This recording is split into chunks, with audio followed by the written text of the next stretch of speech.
My dad keeps $4,000 in cash in a fireproof lockbox under his side of the bed. I know this because when I was 12, he showed me where the spare key was.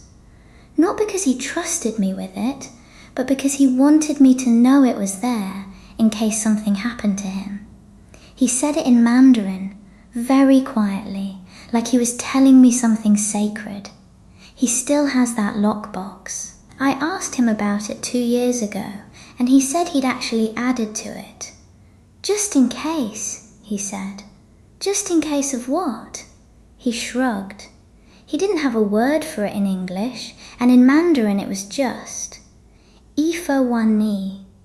10,000 kinds of things could go wrong. Cover yourself against all of them. Here's the thing I had to sit with for a long time before I could really see it clearly. That lockbox is not irrational. It's not a quirk. It's not some immigrant superstition I can gently correct with a pie chart about compound interest. That cash under the bed is the financial system my dad built for himself when he didn't trust, and had real, legitimate reasons not to trust any other system available to him. He came to the United States in 1989 with about $300 in a money belt under his shirt. He'd saved it from 3 years of work, and he converted it at the airport, and it became $212. He didn't have a social security number yet. He couldn't open a bank account. He lived with 4 other men in a 2-bedroom apartment in Flushing and sent money home to my grandparents through someone he knew who was traveling back. A human wire transfer, basically, charging 15%. That was just how it was done. That experience, that whole texture of early immigrant financial life, left marks. Not metaphorical marks, real, structural, behavioral ones. The kind that get passed down. There's a term in behavioral finance called a money script. It's a belief about money that forms early, usually from watching the people around you, and then runs quietly in the background for decades, shaping every decision you make. My dad's money script, the one I essentially inherited, is something like, money in your hands is the only money you can trust. Institutions fail. Banks can freeze accounts. Governments can change the rules.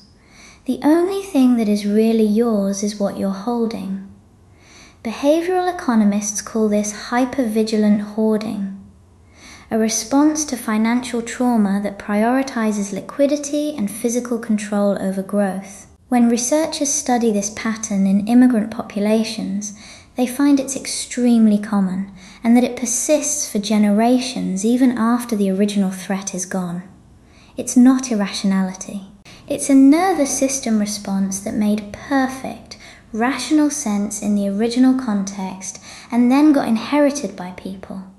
People like me, who are living in a completely different context and still flinching. I caught myself doing it 3 years ago when I got my first job with real benefits. HR sent me this welcome packet with a 401k enrollment form, and I put it in my bag and I just didn't look at it for 2 months.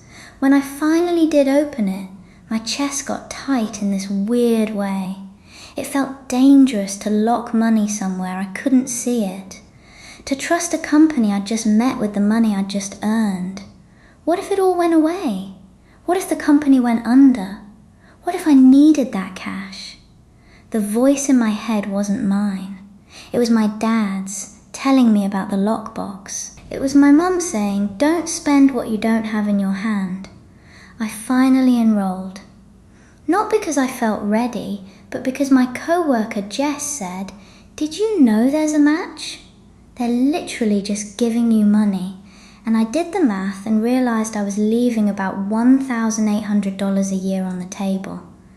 That made it feel slightly less abstract. Not safe, exactly, but foolish to refuse. I chose the most basic option, the target date fund for 2055. I put in 6% because that's what it took to get the full employer match.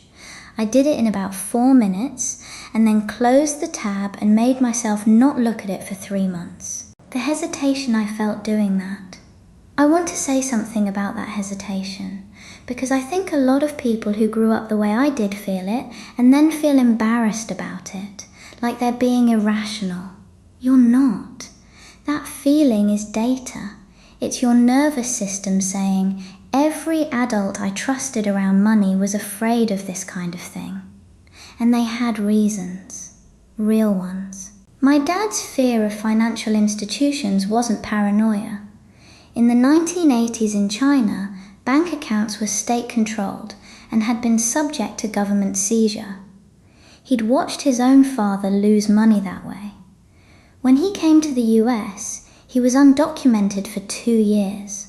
The formal financial system was genuinely not available to him. When he did get his status sorted out and opened a bank account, he was charged fees he didn't understand for services he never asked for, and no one explained them in Mandarin. His experience with American financial institutions was, they take from you. They speak a language you don't have.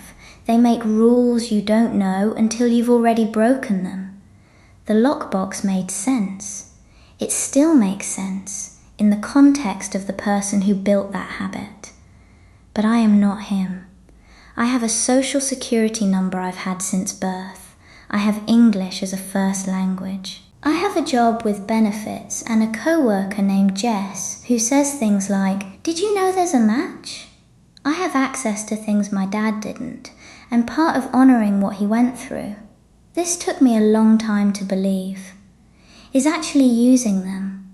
Last spring I opened a Roth IRA. I'd been putting it off for 2 years, not because I didn't know what it was, but because something about it kept making me stall. I kept thinking, I'll do it when I understand it better, when I have more money, when I'm more sure. Those are not real thresholds. They're the shape that financial avoidance takes when you're educated enough to dress it up. I used Fidelity. I put in $50 the first month, just to make it real. Then I set up an automatic $200 a month after I'd looked at my budget 3 separate times and convinced myself I wasn't going to need it back.